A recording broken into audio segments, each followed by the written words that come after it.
আসসালামু আলাইকুম সকলে কেমন আছেন? আশা করি জমনের মতন ভালো আছেন। মুইও জমনের মতন ভালো আছি। আজকে কাটতে আসি কাঁঠাল মুই আর মোর নন্দেতা। এই যে কাঁঠালটা কাটা কিন্তু হয়ে গেছে। এখন এবার যা করমু সেইটা হয়েছে যাইয়া বডি একটা উডানের মধ্যে লইয়া বইয়ে পড়ছি। এইটারে লইয়া এখন কস্তা কস্তি করে পারতে আসি না, দিছি বডি দিয়ে একটা ঠাস করে কোপ। এককালে কিন্তু বাড়িটাও দৌড় মারছে কোপের ঠেলায়, ঠিক আছে। এবার দেখেন কাঁঠাল কাটার আগে বডিতে কি পরিমাণ কষ লাগিয়ে পড়ছে।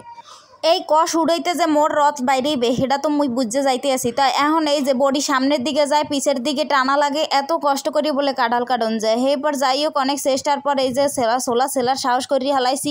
তেমন নন্দে অনেকদিন ধরে কইতে আসলে যে একটা কাঁঠালের রেসিপি খাওয়া, মোরে বানাইয়ে কাবাব কোবাব খাওয়াও।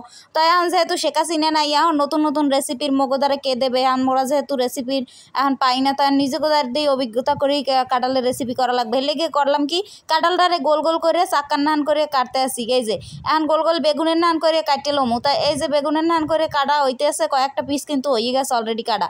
তা বডিটারে টাইনি টুনি এরকম কাটা লাগে, বডি খেলে দৌড় মারে, এত শক্ত হয়ে গেছে। এই বলে কাটতে পারে মানুষে। হ্যাঁ, এরপর এই কুড়িয়ে কাম কেউ করতে পারে কোন? এখন এই মোর কুড়িয়ে কাম করা লাগে। এরপর যাই হোক এর আগের বছরও এর কাঁঠালের একটা রেসিপি দিয়েছিলাম, এইটা আবার কিন্তু একটু ভিন্ন স্বাদের। তাই এই রেসিপিটা যদিও মোর জামাই বানাইছিল, হে এখন বাড়ি নেই। তা আন হে যেহেতু আর নাই, তাই আর মোরই এটা করা লাগবে। তা এরপরে এই যে অনেক চেষ্টার পর সফলতায় পৌঁছাইতে আসি। তা আপনারা হগলটি দেখতে আসছেন, এরমের আম্মেরাও খাইবেন কিন্তু অবশ্যই বাড়ি বানাইয়া। তাই এই যে কাটা কিন্তু মোর শেষ আর হাতে কষ লাগিয়ে কালে জামনের মতো এই কষ ছাড়াইতে মোর যে পরিমাণ তেল বাইরেই গেছে হ্যাঁ কওয়ার মতন না। এইবার কি করলাম, এই কাঁঠালের চাক্কার মধ্যে আবার হলুদ আর লবণ দিয়ে ভালো মতন করে সেদ্ধ করা লাগবে। তাই হেয়ের লেগে দিয়ে দিলাম একটা কড়াইয়ের মধ্যে আবার পানি দিয়ে, আর এই হলুদ আর লবণ যে মাখছিলাম হেয়ের পর দিয়ে এই যে দেখেন কি সুন্দর করে উতলাইতে আছে। এককালে ভালো করে কিন্তু একটু সেদ্ধ করে নেবেন। এবার সেদ্ধ করার মধ্যে এই যে হইয়ে গেলে এখন যেটা করবেন সেইটা হচ্ছে যে ঢাকনা তুললে বারবার একটু চেক করা লাগবে যাতে বেশি হইয়ে না যায়।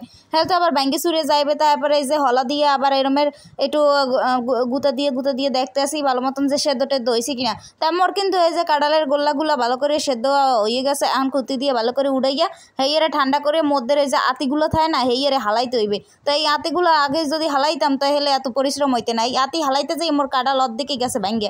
এই 3 পিস কোনো রকম করছিলাম। যাই হোক প্রথম যেহেতু নতুন রেসিপি খাইতে আসি, বেশি করার দরকার নাই। কাঁঠালগুলো কিন্তু যদিও এরকম ভাঙ্গে চুরি গেছে, হাতে সমস্যা নেই, ওটা দিয়ে কাবাব বানান যাইবে। আর এই 3 পিসের মতো কোনো রকম করে বানাইতে পারছি। তাই এই অল্প করে বানাইলেই ভালো, কারণ যাই এটা প্রথম নতুন রেসিপি খাইতে আসি। তাই বেশি করে বানাই লস করার তো আর দরকার নেই। তাই এরপর লইয়ে নিলাম হলুদের গুঁড়া, মরিচের গুঁড়া আর আদা রসুনের বাটা, আর যাই একটু লবণ দিয়ে আর বাজা জিরার গুঁড়ি আর হালকা একটু পানি দিয়ে হেডারে আবার গায়ে হলুদের নান সুন্দর করে ওটার গায়ের মধ্যে মাহাজ হইতে আসি এই যে ভালো মতন।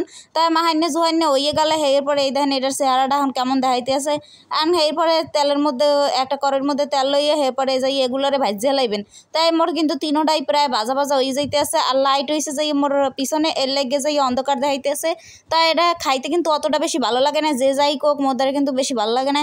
এর মধ্যে ময় মশলা কিছুই ঠিক মতন ঢোকে না। তাই এটা আপনারা বাসায় বই বানাই কোনো লাভ নেই, এটা খাইয়ে আপনারা মজা পাইবেন না। এরপর মুই যাই কাবাবটা যে বানাইছিলাম সেইটা যাই অনেক মজা হয়েছিল। তাই এটা যাই ময় মশলা ঘরে যা থাকে এই দিয়ে সবগুলোরে গোল গোল করে এরম করে হাতে চাপে বড়ার মতো, ঠিক বড়ার মতো হইবে। এরপরে যাইয়ে তেলে বেজে দেখেন কি সুন্দর এই কাঁঠালের কাবাবটা কিন্তু খাইতে আসলেই বেমালা মজা হয়েছে। তা আপনারা ঘরে বইয়ে একবার হইলেও ট্রাই করে দেখবেন এই কাঁঠালের কাবাবটা। আর ভাঙ্গার পর দেখেন ভিতরে কিন্তু কি সুন্দর, এককালে মনে হইতেছে কিসের জানি একটা মাংস দিয়ে দিছি, ঠিক আছে। তারপরে এই যে মাংস দেওয়ার মতোই লাগতেছে, আর খাইতে অনেক মজা হয়েছে। তা ভিডিওটা কেমন লাগলো সবাই জানাইবেন। আল্লাহ হাফেজ।